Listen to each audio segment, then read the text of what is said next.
Hello my dear friends, you're in the Military Summary channel, and today we will discuss the situation in Ukraine on the 22nd of November of 2024. Today we have a lot of very interesting updates, so let's start. And I would like to continue this video with a discussion about the question of a new Russian missile, Oreshnik.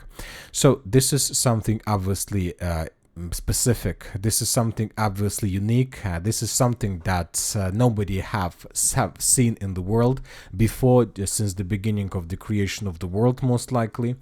Yesterday the Russians crossed some line. The Russians used the most powerful weapon ever on the territory of Ukraine, and during the day I believe that everybody was thinking about several things, but they were almost about the same. Whether the Russians are going to use this weapon against the Western countries, whether the Russians are going to use something more powerful on the territory of Ukraine, whether the Russians are going to attack, let's say, the parliament of Ukraine, because today we got a lot of statements that the Russians were planning to do this, and the most important, whether the Russians are going to attack countries that provided the Ukrainians long-range missiles that Ukrainians were used to attack the territory of old Russia.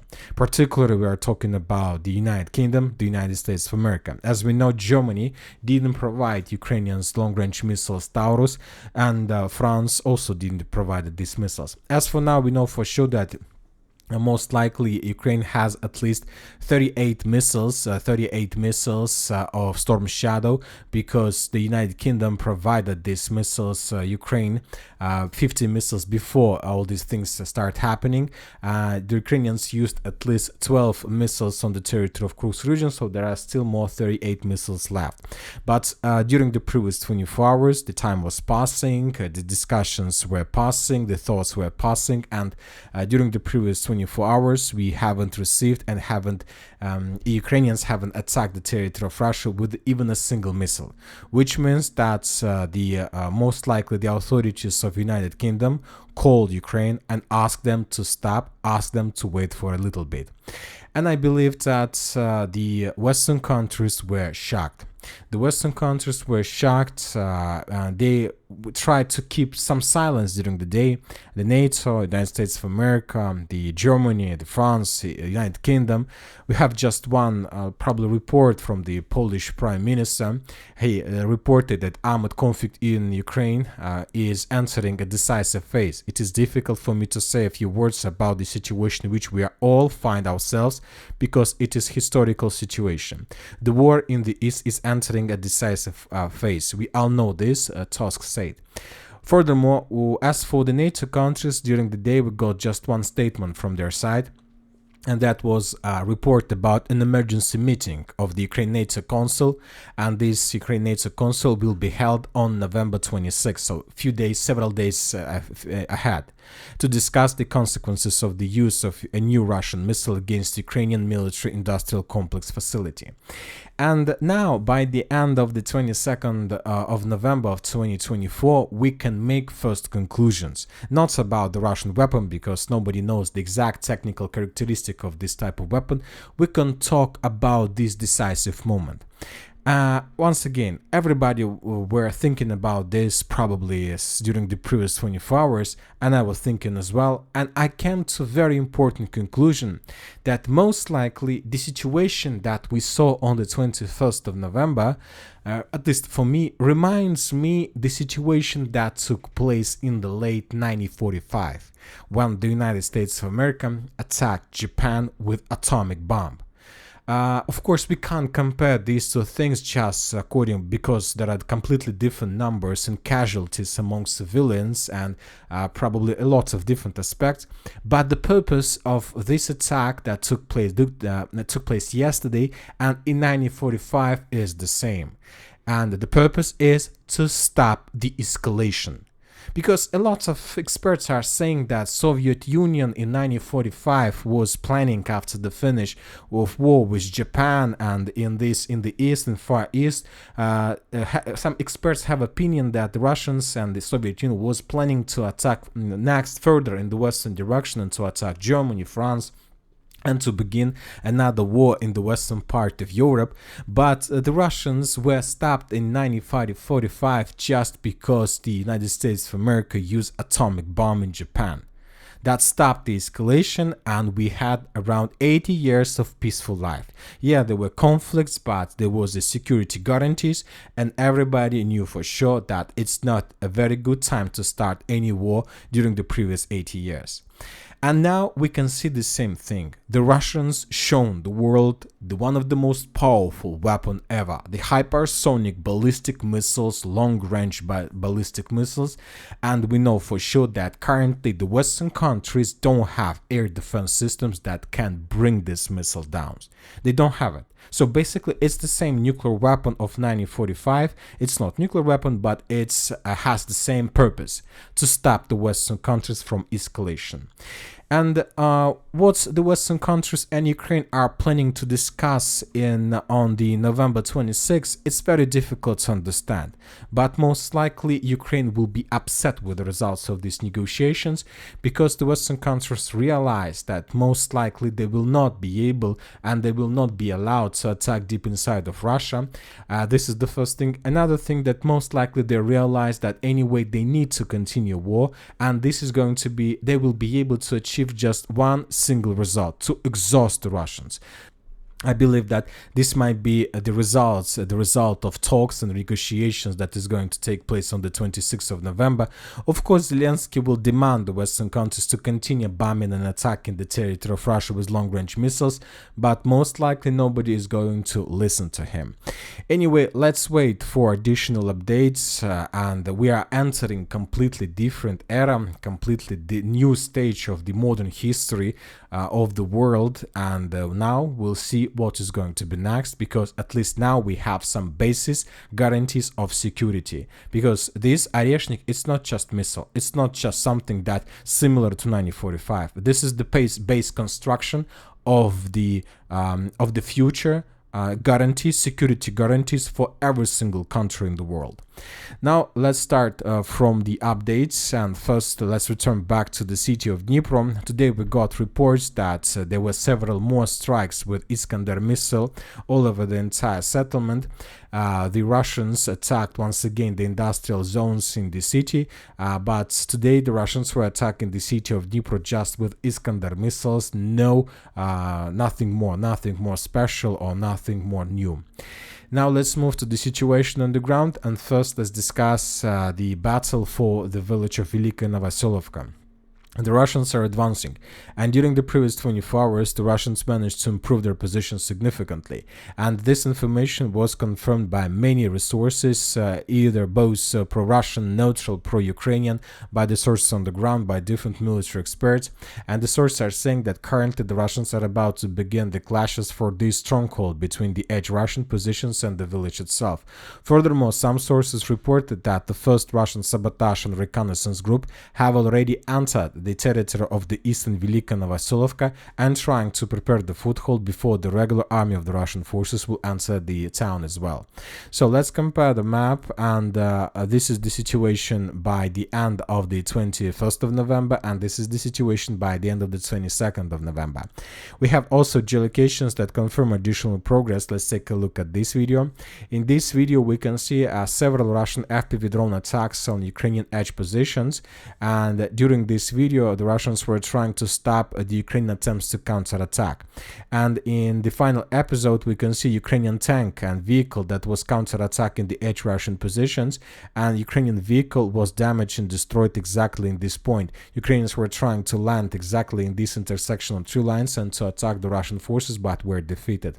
Based on this video we have adjusted the map in Russian favor. This territory was at least captured, and this is first confirmation that the Russians indeed managed to get as close as possible to the village of Razdolne. So very heavy clashes, the situation is very dynamic, and most likely tomorrow we're gonna receive additional changes on the ground, and once again in Russian favor. Let's wait. Now let's talk about the foothold, about Ukrainian positions along the Suhi Yali River. The situation here is also very complicated. Today we got lots of reports, mainly from pro-Russian sources, that as a result of clashes, the Russians managed to take under control the village of Trudova completely. So that was stated by pro-Russian sources. For now, we don't have any geolocations that can confirm this, but if this information is correct, then the situation for the Ukrainians in Uspienovka is critical, and we are the witnesses of the creation of another cauldron. Because from now on, the Ukrainians that are currently located in the southeastern part of Sukhi Yala River, we are talking about these settlements, lost any possibilities for evacuation. Because from the edge positions of the village of Trudova, the Russians managed to cut the Ukrainian supply lines that goes from the southeastern part of Sukhi Yala River in the northwestern direction. Furthermore, I'll remind you that during the previous days, the Russians managed to take under control the village of Dalny and to cut another road, 0510. So this is the situation, and the situation is very critical. I'm not sure, and I don't know what Ukrainians are planning to do with this. During the previous 24 hours, there were lots of videos of how the Ukrainians were moving from the southeastern part of the river of Sukhi Yala in the northwestern direction.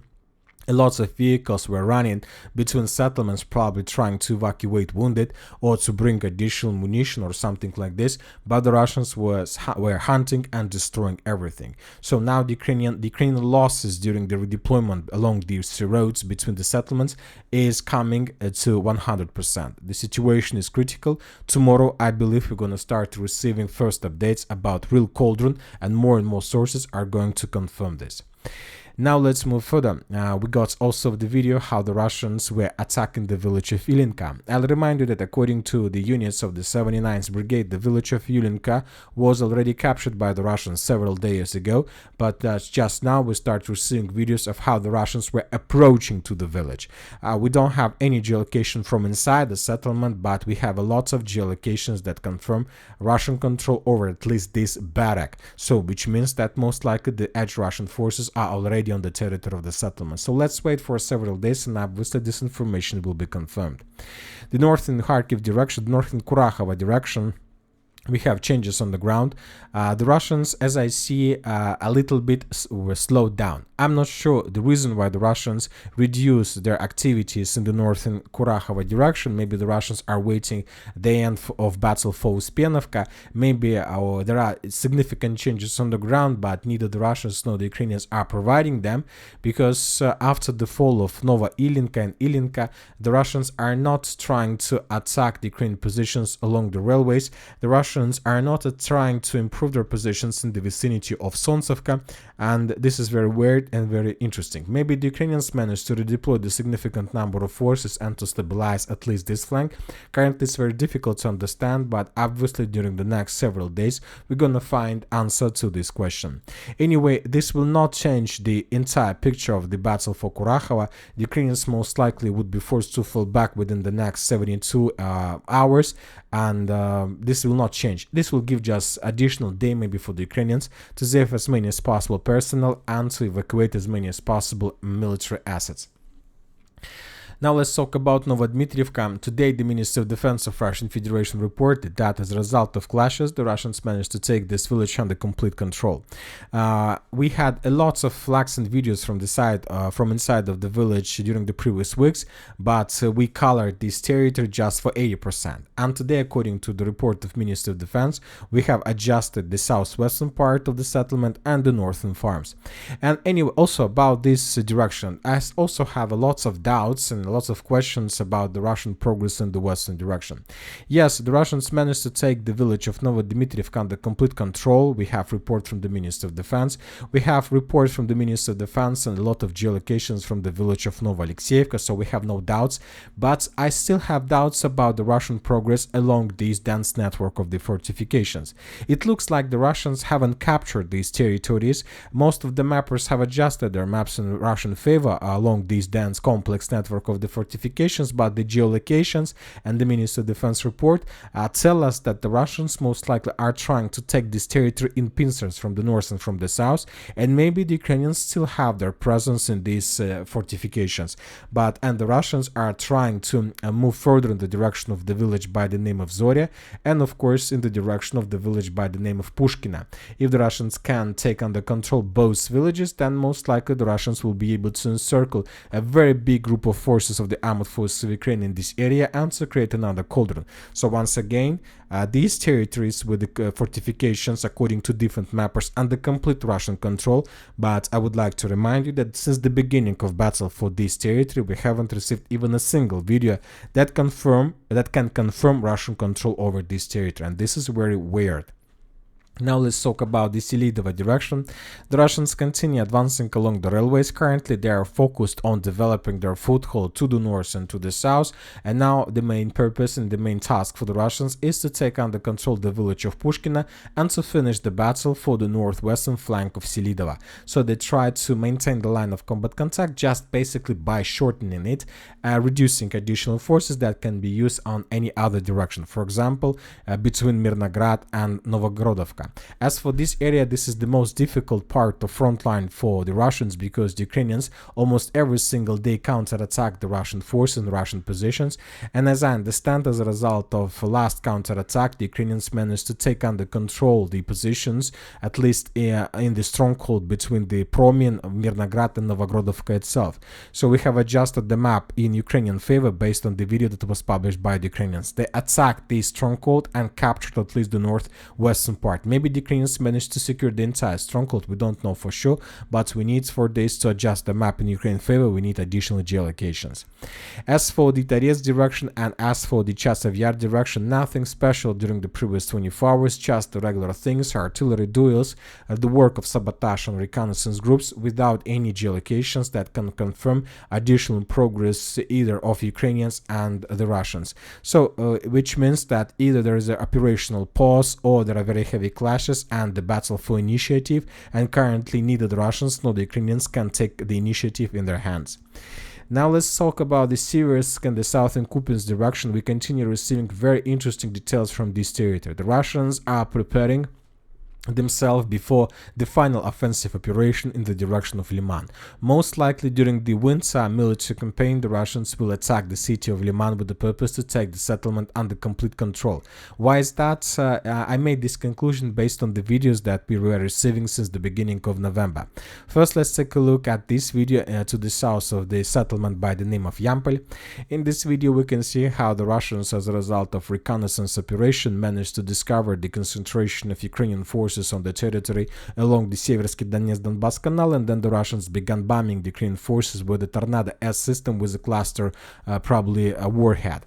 And this is very important, just a regular video, but this video is very important because since the beginning of November, this is the third attack on Ukrainian positions, huge attack along the main supply roads.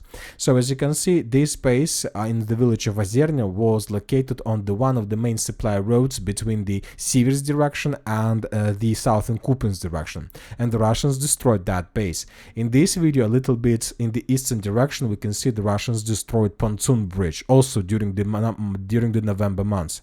Furthermore, in the vicinity of the village of Donetsk and Raigorodok, we have another video of how the Russians destroyed another pontoon bridge that Ukrainians are using or were using to support their forces in the Liman direction. And we have another explosion of the communication roads in the area of the city by the name of Svetogorsk. So as you can see, the Russians are paying huge attention to the main supply roads, and currently they're trying to cut this Liman direction or the southern Kupiansk direction from the mainland, and most likely the Russians are pretty successful in these operations.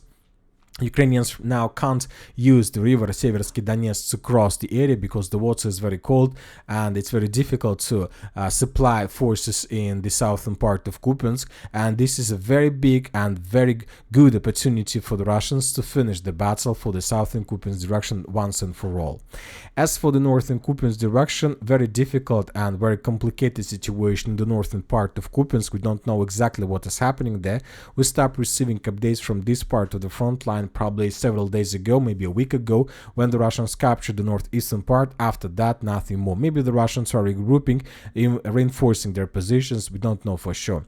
As for changes on the ground, the pro-Russian sources reported that the Russians managed to improve their positions between the village of Krugliakovka and the village of Stelmakhovka. So this territory to the north, on top of this red line, was captured by the Russians. We haven't received anything that can confirm this, but it's very interesting because now we we see that the Russians continue advancing in the direction of the village by the name of Barova, the heart of the central Kupiansk direction. So the heart of the northern Kupiansk direction is Kupiansk and South, the heart of the central Kupiansk direction is the settlement of Barova, and the heart of the southern Kupiansk direction is the city of Liman, town of Liman. So these are three focal points of Ukrainian defense in this area. If these towns fall, then the Ukrainians will not be able to hold their lines on this side of the river Voskol. As for the Kharkiv direction, during the previous 24 hours, nothing special. And the same story about the Sudzha direction. Nothing special during the previous 24 hours. Just regular updates of how the Russians with new drones, the new equipment, were FPV droning and attacking the Ukrainian forces. Lots of tanks, lots of vehicles were damaged and destroyed. Also, we have the video of how the Russians were clearing up the forest to the south of Volgovka and nothing more. No counterattacks, no attacks with the use of North Korean forces. We have just the visit of the Minister of Defense of Russian Federation, Belousov, in this direction. He came with inspection and some awards for Russian soldiers. Most likely he got some plans for further counterattacks, and maybe during the next several days the Russians will make another attempt to attack the Ukrainian positions with the purpose to cut this direction completely. And that's it for today. Military Summary channel reminds we condemn any violence in the world. Thank you for watching. Subscribe to my channel, put your likes, join my Patreon, and have a good day. Bye bye.